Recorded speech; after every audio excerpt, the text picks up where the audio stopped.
authorities have named him as one of the founding members of a street gang, and they seem to know what they're talking about due to the evidences they have against him. Part of the evidence are wiretaps of him on different occasions, giving orders and engaging in suspicious conversations with several individuals. So what's this all about? Stay tuned for the details. Before we start the video, be sure to leave a like, and if you'd like to join this month's giveaway for one of these items on the screen, then all you have to do is subscribe to the channel, and then watch this video to the end to comment the hidden keyword. Good luck. You know by now that prosecutors filed a 56-count, 88-page indictment against Young Thug, Gunna, and 26 other individuals. This document came out in the open after Young Thug's arrest. A lot of people were eager to know the content of the indictment since the news was first broken by WSB-TV journalist Michael Sadin. Well, it's since been made available, and you can get a copy of it off the internet. As you know, Young Thug and the rest of his associates were charged with conspiring to violate the RICO Act, murder, robbery, and a long list of other serious offenses. Young Thug and his associates were also accused of being part of a criminal street gang called Young Slime Life, YSL for short.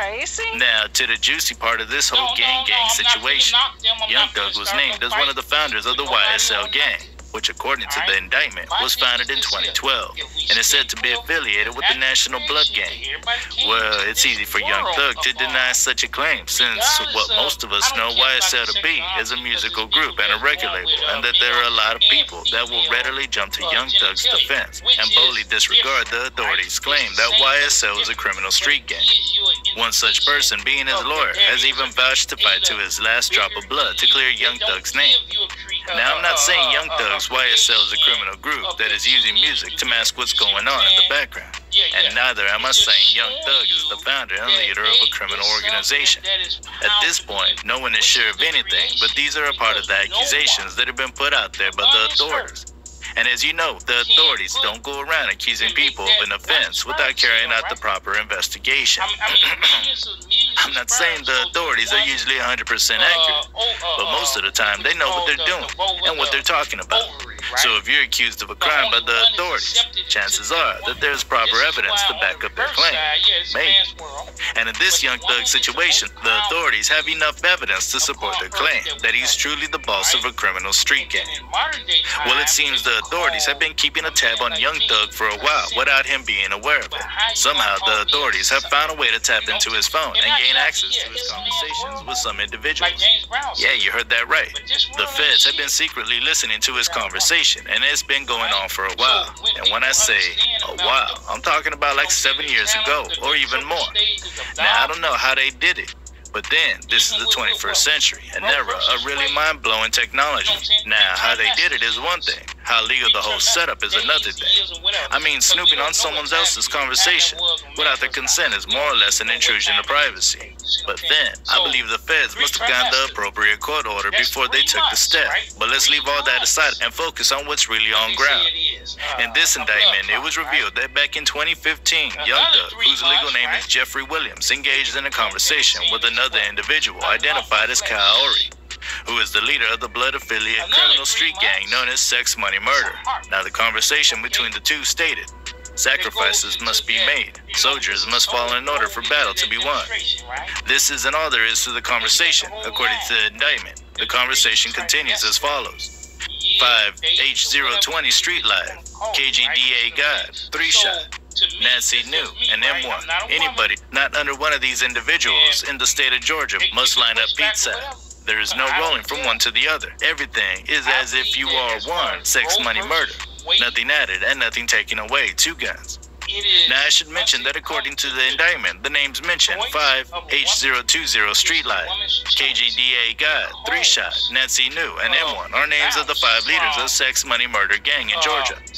Now, this conversation between Young Thug and Kyle Ory apparently took place after the death of Donovan Thomas Jr., who was a rival gang member and had been the victim of a drive-by shooting that was allegedly carried out by YSL associates. Young Thug was even accused of renting the vehicle that was used to carry out the crime. And according to prosecutors, it was believed that the reason for the killing of Donovan Thomas Jr. was because he was preparing to give testimony in court.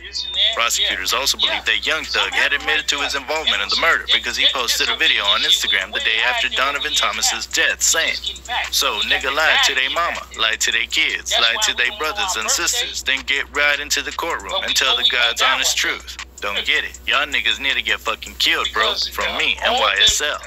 But let's shift our focus back to the more conversations contained in the indictment.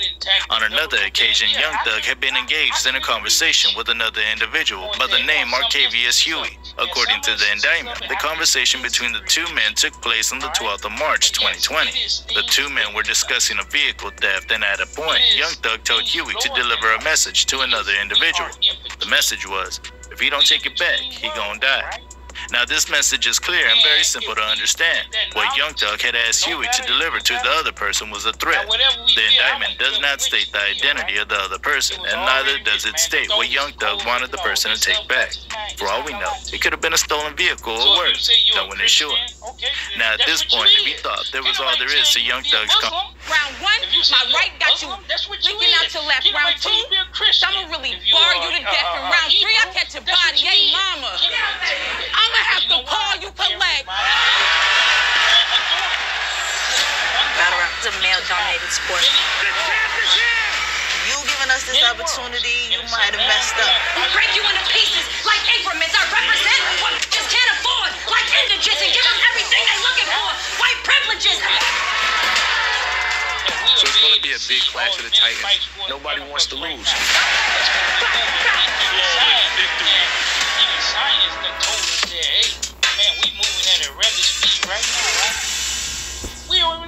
Conversation with individuals who I'll refer to as his associates, then you're wrong. There's still more. It was stated in the indictment that on the 4th of February 2021, Young Thug had engaged in a conversation with two other men by the names Wani Lee and Trontavious Stevens. Now, if you remember, Trontavious Stevens is said to be one of the founders of YSL. Now, according to the conversation between the three men, Young Thug was quoted saying, "YSL ruled the world, kid, 24mm on a nigga head. Y'all just start bringing me the money. Man, y'all niggas stop playing with me."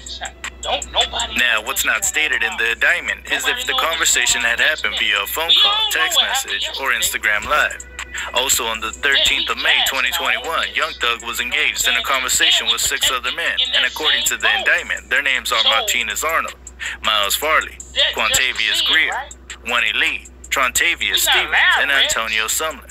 During the conversation, Young Thug had asked, "Y'all ain't beat him up or shoot him yet?" He then added, "Y'all niggas getting soft." From this conversation, I can safely assume that Young Thug's associate had a face-off with some set of individuals who I believe could have been rival gang members. Violence had not erupted in this meeting, and Young Thug hadn't been pleased about it. Well, this might not have been the case, and something else entirely might have played out. But it's hard to figure out what took place since it's not clearly stated in the indictment. Now, when you take time to carefully analyze these conversations that Young Thug was said to have engaged with some of his associates, you'll realize that he displayed authority. If he wasn't ordering someone around to deliver a message, he was calling some soft for not causing or creating trouble. I don't know what you think, but I believe it's someone with a significant amount of power in a particular organization that can boldly say some of those things Young Thug had said in those conversations. So it's not surprising that the prosecutors believe that he's one of the founders of a criminal street gang. Also, after all these revelations, it doesn't seem far-fetched that the indictment alleges the associates of YSL, Christian Eppinger, and Antonio Sumlin, had tried to obtain permission from Young Thug to murder Wyatt Fanlucci while locked up in jail. I mean, Young Thug had been established by the indictment as a figure of authority in the YSL gang, so it makes sense that he's the one giving such permission. The indictment also lists the names of those that attacked Wyatt Fanlucci, and even went as far as to tag them as YSL associates. The part of the indictment that talks about this reads, Khalif Adams, Dame Keon Garlington, and Jaden Merrick, associates of YSL, did unlawfully, with malice, afterthought, and with the intent to kill, committed the felony offense of attempted murder upon the person of Rayshawn Bennett, aka Wyatt Fanlucci, a rival gang member, by stabbing at Rayshawn Bennett with a shank. At the moment, it's not clear how Young Thug will wiggle his way out of all this long list of charges against him. And as if the charges contained within the indictment were not enough, he's also facing 7 new charges after a raid of his apartment by the authorities. If you ask me, that's really crazy. And these new charges are also pretty serious. They include possession of marijuana with intent to distribute, possession of a Schedule 3, 4, or 5 controlled substance with intent